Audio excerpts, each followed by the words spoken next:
DeRozan, still working. Pump fake, flipped it up, got it! Kobe! I know he's yelling in his head, Kobe. He got him with that little spin move, got him up in the air. I'll tell you what, DeMar DeRozan is probably about the only one in the league that's getting this call. James Harden is somewhere in Brooklyn right now going, help me out here. James Harden's like, help me out here. Can I get that call? Steph Curry doesn't like got a technical against the Clippers because he didn't get that call. In the post against him now. Shakes, spins, and fires. Kobe. I mean, for me personally, you know, he meant everything to me basketball-wise. You know, that's well documented. A mentor of mine, a friend of mine, someone that taught me a big part of the game and motivated me, you know, to have the mentality that I have today. So, you know, just with that alone, you know, that should speak for itself with what, you know, he meant to me. When we ask the question, who's the closest player to Kobe in today's NBA, we used to bring up Andrew Wiggins. Fair that we did, considering that Kobe said that he saw himself in a young Wiggins. Then we started comparing Kyrie and Kawhi to Kobe, and more recently it's been Tatum and Booker. But one player seems to always get left out of these conversations, but with the way he's been playing, not only as of late, but over the course of his entire career, he can't be glanced over any longer. And yes, I'm talking about DeMar. So today, we're going to travel back to the time that a 16-year-old DeMar learned from Kobe at a summer run and everything that's taken place since. That's coming up next. This is Topic Tackle. Let's go.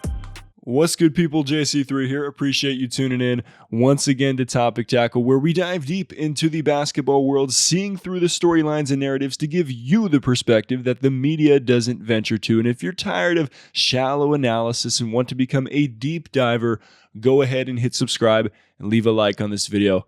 I truly do appreciate it. DeMar DeRozan is already in his 14th season in the NBA, which is hard to believe, to be honest. But when watching him play and pull off moves like this, even viewers who don't know anything about basketball can tell that he plays with next level skill. Is this guy even a basketball player? Well, except for this coach. He's probably too busy trying to plan the together Christmas for his family or something like that, if you know what I mean. Dang, Dusty, man. At least it all worked out for them in the end. Anyway, in December 2016, ESPN's Brian Windhorst published an excellent article titled "From the Shadow of Kobe, DeMar DeRozan Rises." And it documents DeRozan's time playing for the 2016 United States men's national team that summer in Rio and the rigorous early morning workout routine that he stuck to while there. More on DeRozan's inspiration behind that later in the video, so make sure you stay for that. The article mentions that DeRozan grew up about 15 miles south of the area formerly known as Staples Center. Now it's been taken over by Crypto.com. Thanks a lot, Matt Damon. With 4 simple words that have been whispered by the intrepid since the time of the Romans. It's not your fault. Crypto.com. You can't spell crypto without cry. And like the crying pictured here, DeRozan had a bitter memory of Game 5 of the 1997 playoffs in which Kobe airballed 4 times in an overtime loss, saying, "I was 7 years old and I wanted to cry. He," referring to Kobe, "was my passion." Pursuing his passion, teenage DeMar studied Kobe's every move, and at age 16, he got to meet Bryant at a summer run at Loyola Marymount. The article states that Bryant quickly took to him, offering his brand of vicious advice when they see each other. DeRozan swallowed it whole. DeRozan said, "I'd watched him growing up. I watched Kobe do everything, his shot, his footwork, how he works in the post. Everything growing up was Kobe. I tried to emulate the tough shots he took, his pump fake. There's nothing you can show me that Kobe has done on a court that I don't know about or have tried. I practice almost all of them." And it's the advice that Kobe gave DeMar about his signature moves on the court and how to train with infamous blackout workouts that a young DeMar took to heart and still implements to this day, and it shows on the court and in the gym. From a statistical point of view, DeRozan, like Kobe, has proven that you can be a successful wing in the league without shooting a bunch of threes. DeMar DeRozan is a great example of an old school player thriving in the modern NBA. The man is averaging nearly 26 points per game on just about 50% from the field while attempting around 17 two-point field goal attempts per game as opposed to just 1.5 three-point attempts. He's also averaging just around 9 free throw attempts per game and connecting on 90% of them. After he cracked the 20,000 career points mark in a road game against his old team in San Antonio, the stats came out about how he got there, and they are shocking for a wing. 67.7% of DeRozan's first 20,000 points were two-point baskets. 26% of his points came from the free throw line. He's also played in 93% of available games in his career, and the man is in his 14th year in the league at 33 years old. A perfect example of DeRozan's style of scoring: Chicago at Boston, November 4th, 2022. He dropped 46 points on 13 of 23 from the field, 0 for 3 from 3, and 20 out of 22 from the free throw line. DeMar, I say it. More. I like it. Okay, so where can we find evidence of Kobe's signature moves in DeRozan's game today? Just take a look at some of the examples on your screen right now. Notice the similarities in footwork, ability to pivot and step through, also the ability to back down, pump fake, and fade away. The examples I'm showing here are just a brief look. There's so many examples out there, so much so that it's worth an entire video separate from this one to break it all down. So if you're down for me to drop something like that in the near future, let me know by dropping a like on this video. Okay, sticking with the signature moves conversation, here's what DeMar had to say about how Kobe helped him to improve his footwork. Let's take a listen to that. Footwork element, that was countless times of getting cussed out by Kobe about trying to do something the right way. So all that came from him.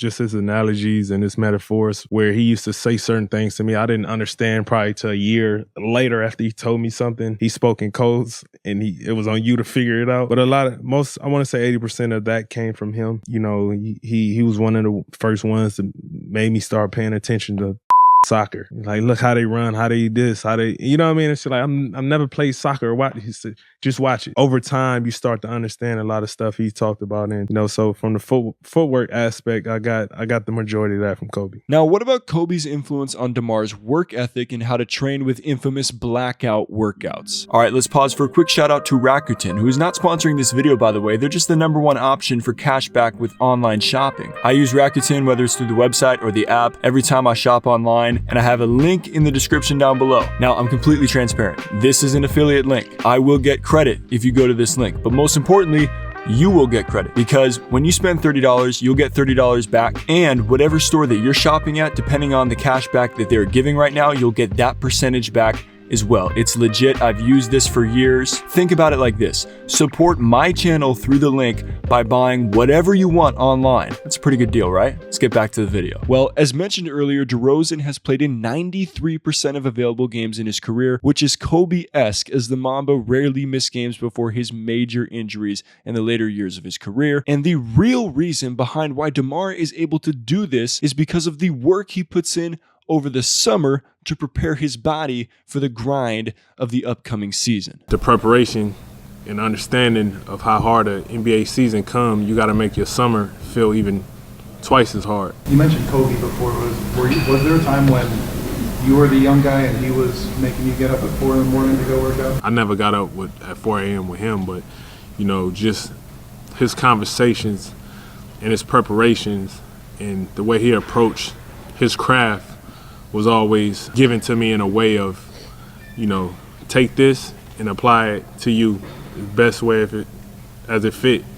But this is how I got to where I got, and that's all I had to hear from him, you know, and I just took everything that he told me and run with it, because I felt like his recipe that he put out there worked, you know, so I adopted that, you know, over 10 years ago, and that's been my summer routine every year. And this waking up at 0 dark 30, as I've heard it referred to throughout my life, is what DeMar has directly inherited from Kobe, as you heard him say in that interview clip from the Bulls' exit interviews after the first round of the 2022 playoffs. Now, here's something I want to point out. Kobe was all about passing his knowledge down to the next generation to carry the game forward to an even better place than he left it in. Well, DeMar has done exactly that in this model of disciples making disciples. I plan on having a lot of guys come to LA for sure, work with me, put them through a lot of the hell things I put myself through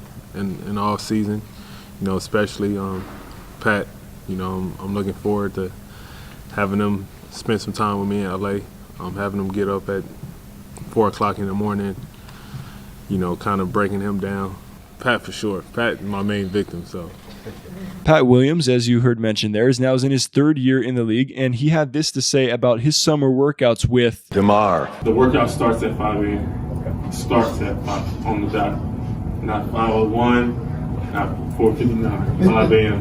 And you can't be pulling in the parking lot at 5 a.m. It's like you probably got there at 4:30. I was still sleepy when he came to pick me up, so I didn't know exactly the time. But we definitely got there around like 4:30. We're warm and we started the workout, the lift at 5.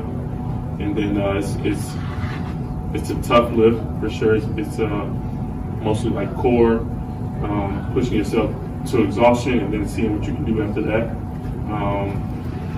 And then after that, it's onto the court workout, where I was saying he puts himself through every situation that he could possibly be in the game, every double team, triple team. It's different. It's different. 1-on-1, 1-on-3, like it's just different. And then of course he has a family, so he goes home, tends to them, and be with them, still be a father, but kind of seeing like he gets his work done early, and now he has the rest of the day to be a dad, a family member, a brother, whatever the case may be, and then we go back in the afternoon. Well, there you go. Mamba legacy in full effect, getting passed down from one generation to the next right there. Anybody watching down to do a 5 a.m. workout with me? Anyone? Well, me neither, but I have been going to the gym consistently in the morning, so I guess that's a start. We covered a lot in this video, and like I mentioned earlier, I have more in the works surrounding this topic. So a few things: if you want to join this community of deep divers into the basketball world, hit subscribe, like this video for more Kobe content, and it's time to make your voice heard in the comments. Do you think that DeMar DeRozan is the closest player to Kobe in today's NBA? Or is it someone else? Let me know what you think in the comments down below, and we'll be back with more Topic Tackle coming soon. Stay solid, people. Bro, I can't believe that I managed to slip a Daddy's Home 2 reference into this video about DeMar and Kobe, man. But hey, Kobe was in the first Daddy's Home movie, so it has something to do with this video. You see, I know what I'm talking about. I know what I'm talking about out here. Okay, y'all be thinking I just put in these random pop culture and movie references, but it's all connected, people. I know what I'm doing. Don't question the creative mind here. And y'all stay solid.